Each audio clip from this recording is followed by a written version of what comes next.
dokter, tenaga medis, perawat bisa bekerja dengan aman, dengan peralatan kesehatan yang memadai, dan pada 23 Maret yang lalu, pemerintah pusat telah mengirimkan 165.000 APD ke setiap provinsi. Saya juga minta ini betul-betul dipantau dari provinsi, harus segera dikirim, ditransfer lagi ke rumah sakit yang ada di daerah sehingga bisa memberikan pelayanan kesehatan yang baik kepada masyarakat. Kemudian laporan yang saya terima sampai saat ini, stok APD makin terbatas dan perhitungan menunjukkan bahwa kita membutuhkan kurang lebih 3 juta APD hingga akhir Mei. Dan itu saya minta dilakukan percepatan pengadaan untuk APD, dan saya juga minta agar digunakan produk dalam negeri.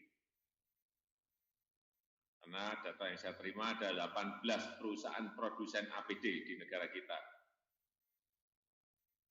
Dan untuk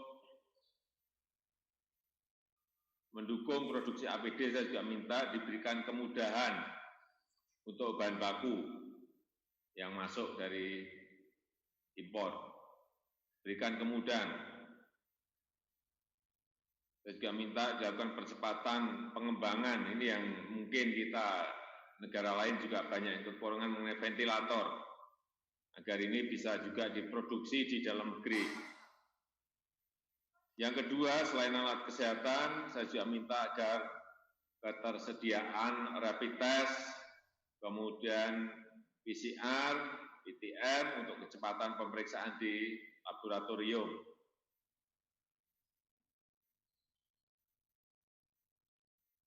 Untuk rapid test, saya minta yang diberikan prioritas adalah tenaga kesehatan beserta seluruh lingkaran keluarganya dan tentu saja yang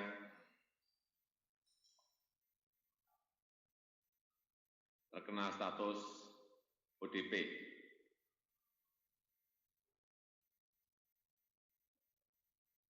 Perhatikan juga tadi Gubernur sudah menyampaikan juga, banyak yang menyampaikan mengenai perangkat uji lab seperti reagen, PCR, PTM,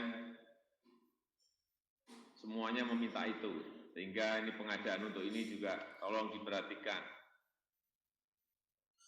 Yang ketiga, mengenai sistem informasi pelayanan di rumah sakit rujukan, termasuk ketersediaan ruang perawatan di rumah sakit darurat seperti di Wisma Atlet.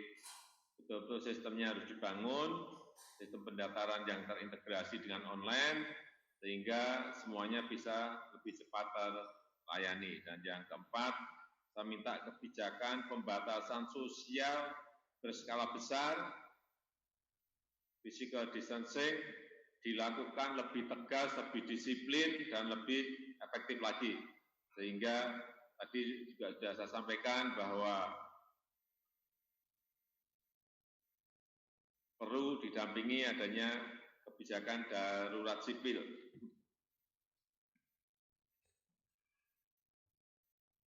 Saya juga minta dan pastikan bahwa apotek dan toko-toko pensuplai kebutuhan pokok bisa tetap buka untuk melayani kebutuhan warga dengan tetap menerapkan protokol jaga jarak yang ketat.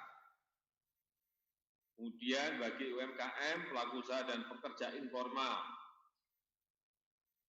tadi juga sudah kita bicarakan, pemerintah segera menyiapkan program perlindungan sosial dan stimulus ekonomi. Ini nanti yang akan segera kita umumkan kepada masyarakat. Saya rasa itu yang bisa saya sampaikan pada kesempatan yang baik ini. Dan terakhir, dalam menjalankan kebijakan pembatasan sosial berskala besar, saya minta agar segera disiapkan aturan pelaksanaannya yang lebih jelas sebagai panduan-panduan untuk provinsi, kabupaten, dan kota sehingga mereka bisa kerja. Dan saya ingatkan kebijakan kekarantinaan kesehatan, termasuk karantina wilayah adalah kewenangan pemerintah pusat, bukan kewenangan pemerintah daerah. Saya rasa itu yang bisa saya sampaikan. Saya berharap seluruh menteri memastikan bahwa pemerintah pusat, pemerintah daerah harus memiliki visi yang sama, harus satu visi, memiliki kebijakan yang sama, semuanya harus dikalkulasi, semuanya harus dihitung, baik dari dampak kesehatan maupun dampak sosial ekonomi yang ada. Saya rasa itu yang bisa saya sampaikan sebagai pengantar. Terima kasih.